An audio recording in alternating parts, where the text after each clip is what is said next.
Selamat sore, senang sekali di kesempatan sore hari ini Agnes kembali menemani keluarga Rema di acara 60 BPS 60 menit bawa perubahan sejati, tepatnya di edisi 27 Juni 2022. Dan di kesempatan hari ini bersama dengan Pastor Albert dan juga Kak Yuliana nih. Halo, shalom, selamat sore. Shalom, Pak Garema, UFers semuanya. Wow. Akhirnya ya, setelah sekian waktu ya, Pastor. Akhirnya bisa welcome back. Yes. Yes. So di kesempatan hari ini dengan tema legit sih ya sebenarnya ya. Iya, betul banget. Dan FB langsung temanya hot ya. ya, hot banget ya, anak muda banget nih. Oke, kalau gitu langsung Pastor boleh digas nih, silakan. Yes, halo keluarga UFers semuanya. Izinkan saya menyampaikan hari ini dengan tema FWB ya, atau Friends with Benefits. Dan tahu nggak Agnes, keluarga Rema, UFers semua, ketika tadi saya sempat share di media sosial, lalu masuklah beberapa message bahwa ini relate banget dengan kondisi hari-hari ini. Jadi bahkan ya teman-teman di Semarang pun tadi juga sempat cerita ada teman kantornya yang diajakin FWB gitu ya, tapi ya puji Tuhan orang ini mengerti tentang nilai-nilai ya, bahwa itu nggak boleh ya, dan akhirnya finally dia marah dengan temannya yang ngajakin gitu ya. Dan juga ada beberapa kasus yang lain juga melakukan hal yang sama ya, bahkan ada yang sudah ngalami dan akan ya, ini bayangin. Jadi ini menurutku mudah-mudahan ini akan membantu keluarga UFers semua yang mendengarkan podcast pada hari ini. Dan pernahkah UFers mendengar istilah FWB atau Friends with Benefit? Istilah ini merujuk pada suatu hubungan asmara atau hubungan percintaan di antara dua pihak, namun tidak ada komitmen yang jelas ya, ini bahwa tidak ada komitmen yang jelas ya. Benar. Tapi sudah layaknya seperti pasangan suami istri ya. Singkatnya, hubungan tersebut sekilas tampak seperti teman, tetapi melibatkan hubungan seks layaknya pasangan yang sah. Kalau dulu mungkin kita pernah dengar zaman dulu ya TTM atau teman tapi mesra atau whatever lah. Tapi menurut saya ini lebih parah lagi ya. Ini sudah tidak ada hubungan apapun ya, ini sekedar friend. Tapi di sisi yang lain ini perlakuannya itu seperti layaknya suami istri. Dan parahnya adalah ini tidak boleh ketika mereka melakukan hubungan seks, tidak boleh dimix dengan yang namanya perasaan. Wah, bisa dibayangin nggak sih melakukan hubungan tanpa adanya mix atau campur dengan perasaan? Aku nggak bisa bayangin.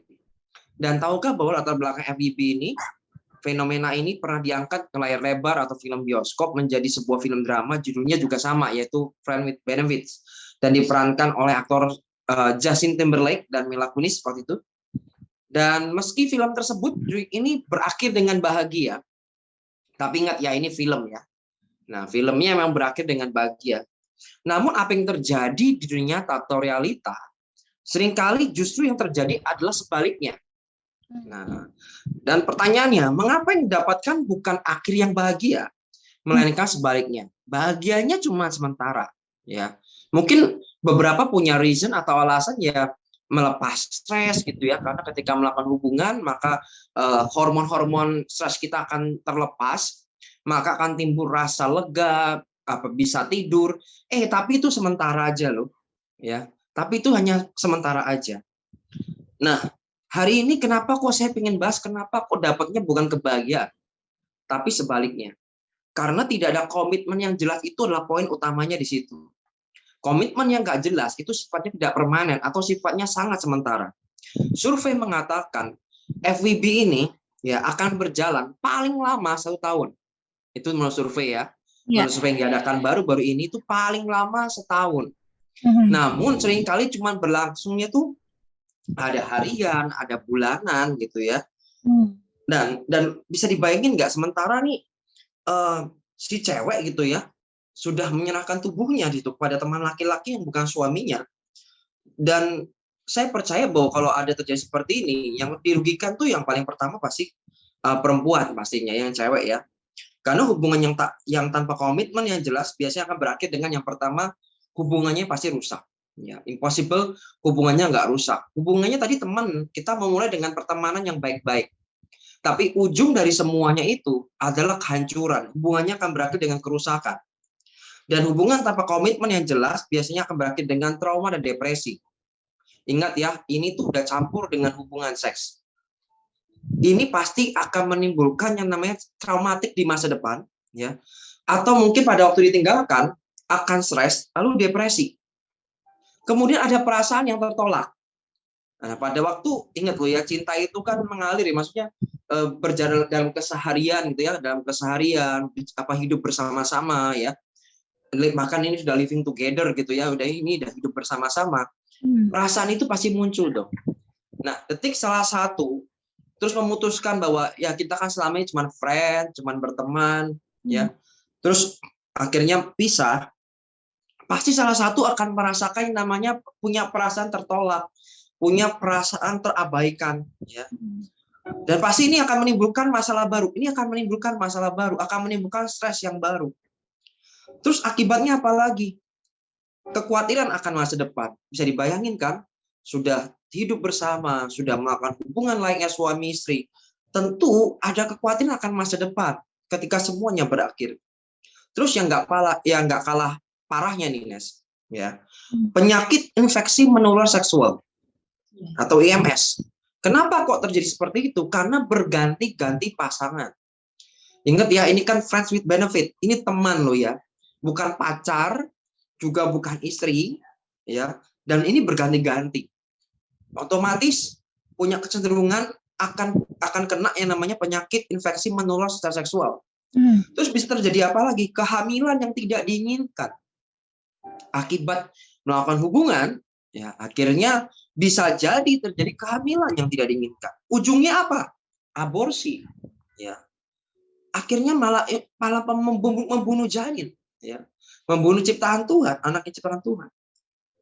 Jadi saya percaya ini mungkin awal saya dulu ya, nanti akan disambung oleh istri saya. Nah, coba kamu sampaikan versimu. Latar belakangnya kenapa sih orang tuh melakukan FBB itu apa? Coba. Iya, menarik ya yang lagi hype banget ya. Mungkin kalau zaman dulu mungkin kita taunya TTM gitu kan, atau HTS lah, hubungan tanpa status. Ternyata sama-sama aja gitu kan. Sejauh mana mungkin sama-sama aja gitu kan. Satu yang nggak dibangun dengan komitmen tuh pasti akan sia-sia gitu kan. Kita pun misalnya pacaran pun sudah dengan komitmen pun ternyata tuh juga nggak selalu nggak selalu berjalan mulus gitu kan, nggak selalu membawa kepada pernikahan gitu kan. Nah tapi menariknya yang banyak nih anak-anak muda zaman sekarang gitu kan, yang kenapa sih kok udah tahu ini mungkin keliru atau mungkin salah tapi kok masih dilakukan ya, atau bahkan apa sih yang mendasari mereka bisa melakukan friends with benefit ini kan. Nah kalau menurut aku salah satunya itu yang pertama itu mungkin mereka mempunyai trauma-trauma di masa lalu gitu kan, dalam hal hubungan dengan seseorang misalnya, ketika mempunyai hubungan terus suka dibohongin, suka diselingkuhin, atau justru karena sedang membangun hubungan terus jadi karirnya mungkin terganggu, nggak sebebas misalnya. Nah itu luka-luka yang seperti ini yang harus diberesin dulu gitu kan, yang harus diselesaikan dulu kan, harus diobati gitu kan, sebelum kita salah dalam berhubungan gitu kan. Nah setiap orang pasti memiliki kegagalan gitu kan, pasti mempunyai sesuatu yang jatuh bangun tuh pasti menurutku iya, tapi kita harus bisa bangkit gitu kan, bangkit dengan cara yang benar gitu kan. Makanya ketika membangun satu hubungan kita wajib banget nih melibatkan orang tua kita, melibatkan mentor kita, nasihat-nasihat yang mereka kasih ke kita itu perlu banget, karena kita masih dalam hal pengenalan gitu kan. Nah terus yang kedua, kenapa sih mereka bisa ngelakuin friends with benefit ini? Mungkin suka nih di PHP-in oleh pasangan sebelumnya. Nah, bagi UFers yang mendengar saat ini, mungkin kita jangan suka meng-PHP-in orang gitu kan. Kita sendiri pun pasti nggak suka kan di PHP-in orang kan. Dan itu membuat luka gitu kan. Atau bahkan sakit hati dan bahkan kepahitan. Meskipun sakit hati dan kepahitan itu satu keputusan ya, bukan salah satu itu satu keputusan yang diambil, tapi biarlah kita pun juga jangan ikut andil gitu dalam seseorang itu bisa mengambil keputusan untuk sakit hati gitu kan. Mazmur berkata kita harus berpegang pada sumpah walaupun rugi. Jadi ketika kita udah ngomong nih, udah berjanji dengan pasangan kita, ya kita harus menepati gitu kan, meskipun ya dibilang itu rugi. Nah makanya kalau nggak bisa berjanji, nggak bisa menepati, jangan berjanji atau bahkan kita mem-PHP-in orang gitu kan, itu membuat gimana ya, pasti orang itu akan memiliki luka lagi gitu kan. Nah terus yang anehnya lagi yang menurut aku itu ada trennya gitu kan, kadang anak-anak muda itu kan suka banget ya dengan apa sih yang lagi trending tuh apa saat ini, makanan apa sih, minuman apa, atau bahkan gaya hidup apa sih. Nah sayang sekali kalau anak-anak muda memilih untuk memutuskan untuk apa ya, friends with benefit seperti ini gitu kan. Satu kali aku pernah melihat status di medsos gitu kan, terus dia tulis story gitu kan, aku mau ikutan yang inilah, biar aku ikutan trending gitu kan, yang biar aku ikut apa ya, ikutan nggak ketinggalan zaman. Menurutku ya ada apa ya, itu plus minus ya. Boleh nggak sih kita mengikuti perkembangan zaman itu? Iya ya kan, supaya kita mengerti, karena dunia pun berubah gitu kan dengan segala macam kebiasaannya, hubungan dan sebagainya, teknologi. Tapi jangan sampai kita terbawa arus yang salah gitu kan. Kita harus belajar memilih-milih. Cocok nggak sih apa namanya tren yang sedang berkembang saat ini gitu kan. Kalau itu nggak sesuai, jangan lakukan gitu kan. Dan segala sesuatu yang kita lakukan biarlah kita punya pengertian yang benar gitu kan. Jangan cuma ikut-ikutan aja kan. Nggak apa-apa loh ternyata kita apa namanya bangun hubungan tanpa status tuh nggak apa-apa. Enak banget ya, atau yaitu mereka gitu kan. Jangan sampai kita menjadi serupa dengan dunia ini kan, kalau Paulus berkata kan. Nah terus kalau ada juga waktu, masih ingat nggak sih teman-teman, waktu dulu ada Asian Games gitu kan, ketika itu 2018 ada, itu kan pasti kita bahkan mungkin tetangga-tetangga atau mungkin diri sendiri ikutan main bulu tangkis nih. Wah, itu bakalan apa ya, trennya bagus banget kan. Ya tuh kita boleh nih ikutin tren-tren yang membawa pada apa ya, hal yang baik gitu loh, hal yang nggak merugikan kita gitu kan, hal yang nggak mendukakan Roh Kudus gitu kan. Nah itu perlu banget gitu kan buat anak muda.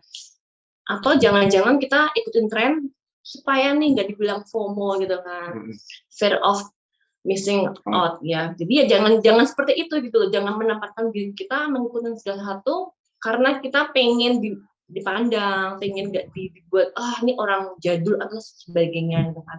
Nah terus yang terakhir menurut aku tuh, orang tersebut tidak memiliki gambaran tentang masa depan yang dia gitu. Dia nggak punya rencana gitu. Hubungan yang aku bawa ini mau buat apa ya? Atau sekedar having fun, atau sekedar ya udahlah mumpung aku masih muda, aku mau menikmati hidupku. Nah itu salah menurutku ya. Kalau memang kita belum siap untuk berhubungan, jangan dulu gitu kan. Kalau ketika kita masih pengen berkarir gitu kan, mencari ilmu misalnya, apa namanya, ya udah kita jalanin dulu sampai pada akhirnya kita siap untuk berhubungan gitu kan, dan akhirnya nggak membawa kepada kesia-siaan gitu kan. Nah terus apa namanya, biarlah hubungan di dalam kita membangun hubungan dalam krisis tuh tidak ada yang saling mencari keuntungan sendiri. Nah pasti ada yang dibangun gitu kan. Itu nggak boleh kan, apa di Filipi bilang perhatikanlah kepentingan orang lain, jangan hanya memikirkan kepentingan diri sendiri ini. Kita bangun hubungan tuh untuk apa ya? Setiap orang pasti sangat-sangat perlu untuk bangun hubungan pertemanan, hubungan dalam pekerjaan, dalam keluarga, bahkan terlebih lagi dengan Tuhan sendiri gitu kan. Tapi jangan sampai kita salah nih memilih hubungan gitu kan. Salah memilih hubungan dapat membawa kita ke tempat yang salah dan seharusnya kita tidak berada. Bahkan bisa membawa kehilangan tujuan hidup kita nih. Makanya kita pun harus berhati-hati, harus memilih-milih teman dalam berhubungan. Kita boleh berteman dengan siapa aja, tapi untuk yang ke circle yang paling dalam itu pasti kita akan memilih. Bahkan aku sekarang kalau tanya berapa teman yang paling dekat denganku gitu kan, aku mungkin nggak bisa 10 gitu, itu nggak ada gitu kan, mungkin hanya beberapa orang saja gitu kan. Karena kenapa? Karena aku tahu aku akan berbagi cerita, berbagi rahasia, saling membangun dengan orang-orang yang memang sefrekuensi mungkin ya. Nah kita dipanggil untuk menjadi serupa dengan Kristus kan, bukan serupa dengan dunia. Meskipun kita pun masih dalam dunia ya, begitu ya.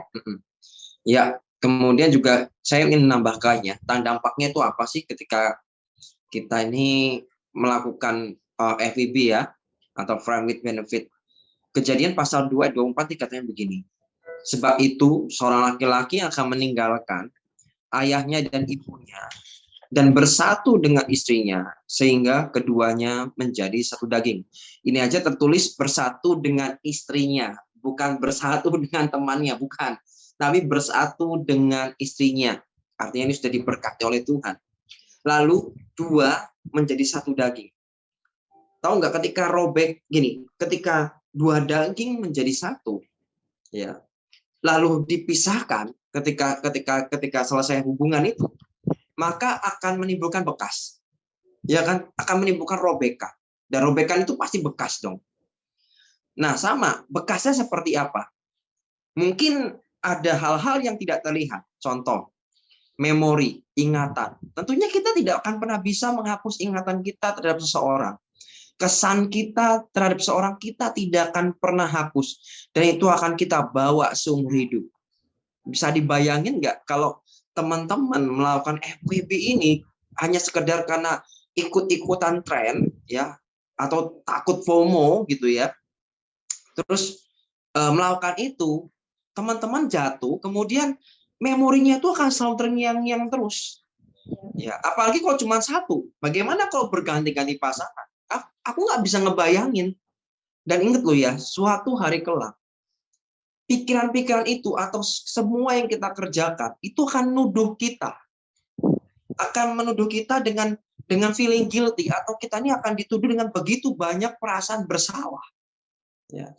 Kau dibiarin terus, dilakukan terus. Nanti itu yang terjadi. Kalau sudah merasa seperti itu bagaimana? Yang merasa dirinya nggak layak. Kalau sudah merasa dirinya nggak layak bagaimana? Yang nggak akan mau ketemu Tuhan. Kenapa? Dia kotor, dia merasa jijik dengan dirinya sendiri. Terus mau ketemu Tuhan yang kudus, nggak bisa. Ya kan? Itu memori-memori itu nggak bisa dihapus. Memang sih nggak kelihatan sih bekasnya sih. Ya. Tapi by the way, wanita tetap akan menimbulkan bekas ya, karena akan kehilangan virginitas.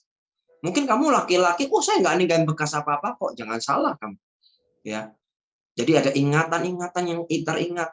Feeling guilty-mu akan mengintimidasi kamu sampai kamu ngaku kamu bertobat dengan sungguh-sungguh. Ya. Baru itu bisa apa namanya? Itu pun belum bisa kamu hilangkan. Kamu hanya bisa berdamai dengan semua yang kamu kerjakan di masa lalu, tapi tidak menghilangkan. Kamu harus bayar itu seumur hidup kamu. Terus robekan dari dua daging menjadi satu, terus kemudian menghasilkan apa? Ya trauma. Ya, pasti menghasilkan trauma. Kenapa kok bisa seperti itu? Ya kita nggak pernah tahu yang terjadi ketika orang-orang yang seperti ini melakukan hubungan seperti itu. Lalu trauma yang dihasilkan tuh macam-macam. Mungkin ada yang mengalami kekerasan, ya kan? Mungkin dia mengalami pelecehan secara verbal, mungkin bukan pukulan ya, tapi verbal juga bisa. Jadi apapun bisa terjadi di sini. Atau mungkin ada yang trauma, kapok, udahlah nggak mau membangun hubungan lagi. Alah, ya di sana dikecewakan. Jadi saya nggak bisa membayangkan, ya. Kalau kita tuh melakukan seperti itu, ingat tadi istri saya berkata bagus sekali ya, bahwa kita tuh dipanggil untuk serupa seperti Kristus, bukan serupa dengan dunia. Walaupun kita masih hidup dalamnya, ya memang kita masih dalam dunia, tapi kan bukan berarti kita harus serupa dengan dunia. Tapi kita dipanggil untuk seperti Kristus. Karena kejadian pasal 1 ayat 26, terjemahan baru katakan bahwa berfirmanlah Allah, baiklah kita menjadikan manusia menurut gambar dan rupa kita, supaya mereka berkuasa atas ikan-ikan di laut, dan burung-burung di udara, dan atas ternak, dan atas seluruh bumi, dan atas segala binatang melata yang merayap di bumi. Kita ciptakan untuk menjadi gambarnya Tuhan, ya, untuk serupa dengan Dia. Dan ingat loh ya, tadi dikatakan sebagai definisi dari FWB atau friend with benefit, mereka melakukan hubungan itu suami istri dengan tanpa perasaan. Teman-teman, keluarga Rema, ya semua. Kalau Anda lakukan seperti ini, ya saya mohon maaf ya, mungkinnya agak kasar. Bukankah hewan tuh melakukan hal seperti itu? Dia bergonta-ganti pasangan, ya, tapi nggak ada perasaan di sana. Ya, tapi karena itu hewan. Dia hanya berdasarkan nalurinya. Tapi bukankah manusia itu berbeda? Kita ciptakan segambar dan serupa dengan Dia. Tuhan mengaruniakan kita akal dan budi. Ya. ada akal, ada logika, kita bisa berpikir dengan baik, berpikir yang benar, ya, dan juga punya budi, punya moral, punya value, punya nilai, ya, supaya kita memiliki kehidupan yang lebih dari ciptaan Tuhan lainnya. Hari ini saya pengen menyadarkan, mengencourage dan mengempower saudara-saudara semua yang mungkin hari mendengarkan atau yang pengen ikut-ikutan, coba deh dengarkan seperti ini. Terus mungkin ada pertanyaan lagi, aduh, aku mungkin sudah terjatuh nih, mungkin ya, sudah terlanjur jatuh, terus harus bagaimana? Filipi pasal 2 ayat 12-13 berkata bahwa, hai saudara-saudaraku yang kekasih, kamu senantiasa taat, karena itu tetaplah kerjakan keselamatanmu dengan takut dan gentar. Bukan saja seperti waktu aku masih hadir, tetapi terlebih pula sekarang waktu aku tidak hadir. Karena 13 bagus, karena Allah lah yang mengerjakan di dalam kamu baik kemauan maupun pekerjaan menurut kerelaannya. Ya, dikarenakan karena Allah lah, bahwa Tuhan lah yang mengerjakan dalam kita baik kemauan maupun pekerjaannya. Kata mengerjakan di sini berasal dari kata energio, ya, atau energi. Dan di sini bukan berarti terus berarti kita apapun yang kita lakukan itu karena Tuhan, ya enggak, ya. Roh Kudus atau Tuhan memberikan kita energi, memberikan energi. Roh Kudus seperti kayak mobil, ya, dan ini bahan bakarnya supaya kita bisa bergerak. Roh Kudus itu memberikan energi atau memberikan tenaga agar kita bisa lebih bersungguh-sungguh, ya. Bersungguh-sungguh dalam hal apa? Mengerjakan kehendak Tuhan dalam kehidupan kita. Kita punya energi untuk berkata tidak kepada sesuatu yang memang itu nggak benar gitu loh. Jadi walaupun yang lain berkata, oh ini nggak apa-apa kok, yang lain banyak yang mengerjakan seperti ini gitu ya. Tahukah bahwa gini, segala sesuatu yang salah dilakukan berulang-ulang lalu menjadi kebiasaan sekian banyak orang, itu bisa menjadi sebuah kebenaran. Tapi itu kebenaran palsu, tapi bukan kebenaran yang asli, bukan. Itu kebenaran yang palsu. Kenapa dilakukan berulang-ulang jadi kebiasaan, terus kebiasaan itu dilakukan oleh orang banyak. Seakan-akan bahwa ya FEB ini kan yang melakukan sudah banyak, ya biasa aja dong. Ya kan. Hidup bersama-sama walaupun bukan suami istri, ya nggak apa-apa dong, itu juga banyak yang melakukan. Ya, itu bukan berarti terus dijadikan sebagai pembenaran atau minta dimaklumi. Ini kan sebenarnya minta dimaklumi kan. Ya. Dimaklumi bahwa yang melakukan ini nggak cuma kamu aja, tetapi di luar sana tuh banyak yang melakukan. Saya ingin mengingatkan satu hal. Ingatlah bahwa kamu sudah ditebus dan dimerdekakan oleh darah Yesus yang mahal. Kalau kita nih kembali ke sini, tujuan Tuhan lahir dalam dunia, dia turun dalam dunia ini untuk apa sih? Bukankah untuk menebus dosamu dan dosamu? Membuat hidupmu merdeka, ya kan? Membawa kamu dari tempat gelap menuju ke tempat terangnya yang ajaib. Jadi kenapa kita harus memilih tempat yang gelap lagi gitu? Mengapa kita nggak belajar untuk milih saya mau hidup di jalan Tuhan? Saya mau belajar hidup yang lurus. Walaupun saya tahu ini nggak mudah, ya. Dengan circle kita, mungkin kita berhubungan dengan siapa? Ingat ya, kita ini orang jenis apa akan menarik orang yang sejenis dengan kita. Itu yang harus dicatat. Kamu nggak bisa menarik orang yang lebih better atau menarik orang yang lebih baik dari kamu kalau kamu tidak bisa meningkatkan kualitas di dalam kehidupan. Terus apa yang harus dilakukan? Bagi kamu yang pengen lagi pengen nyerah ya karena mengalami situasi seperti ini, saya percaya bahwa hanya dalam hadirat Tuhan kita akan disegarkan kembali. Itu yang membuat orang kebanyakan yang tadinya udahlah aku tak nyerah aja lah. Udahlah aku tak berhenti aja. Mungkin beberapa orang pengen sudahlah aku pengen mengakhiri hidupku ini. Jangan mengakhiri hidupmu dulu. Coba ketemu Tuhan dulu. Karena hanya dalam hadirat Tuhan kamu akan disegarkan kembali. Yang pengen nyerah jadi nggak pengen nyerah. Coba deh beberapa banyak mungkin keluarga Rema, semua yang mengalami aku pengen nyerah. Berkali-kali nyebut aku pengen nyerah dalam pelayanan. Aku pengen nyerah, udahlah males lah nggak usah pelayanan. Tapi ketemu hadirat Tuhan, ketemu Tuhan, tiba-tiba enggak, aku mau pelayanan lagi. Ya kan? Enggak, aku enggak mau berhenti. Aku mau jalan lagi. Ya kan? Artinya apa? dalam encounter with God, dalam perjumpaan dengan Tuhan, di dalam hadirat Tuhan, itu membawa pada kesegaran yang baru, membawa pada kekuatan yang baru, dan hati kita akan diperbarui, dan cara pandang kita akan diubahkan. Walaupun mungkin saat ini realita kita belum berubah, tapi saya percaya kalau dimulai dari bertemu dengan Tuhan, hatinya diperbarui, cara pandangnya baru, saya percaya hidupmu akan berubah, step by step akan berubah.